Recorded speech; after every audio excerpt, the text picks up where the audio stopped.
మిరప చెట్లు ఈ విధంగా కావడాన్ని మనం బొబ్బర ముడత అని పిలుస్తాము. ఇలా అయినప్పుడు ఆకులు చిన్నగా మారిపోయి గ్రోతింగ్ అనేది మొక్కలో ఉండదు. ఆకులపైన బొబ్బల్లాగా వచ్చి ఆకులు ఇంకొక ఆకుతోటి గుబురుగా కనబడతాయి మనకు మొక్క చిన్న స్టేజ్ ఉన్నప్పుడు. ఈ చిన్న స్టేజ్ ఉన్నప్పుడు మనం ఫస్ట్ స్ప్రేగా డైమిథోయేట్ కానీ లేదా ఇమిడాక్లోప్రిడ్ కానీ మనం మొక్కలపైన స్ప్రే చేసుకోవాలి. వీటితోటి మనం ఏమైనా ఎదుగుదలకు పీజీఆర్ కానీ లేదా ఏవైనా న్యూట్రియంట్స్ కానీ కలిపి పిచికారి చేసుకున్నట్టయితే మొక్క గ్రోతింగ్ అనేది ఉంటుంది.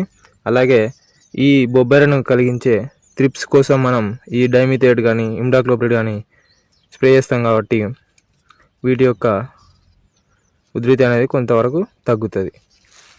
చాలా వరకు ఇది బాగా అయిన మొక్కలను మనం పీకేయడమే మంచిది పొలం నుంచి.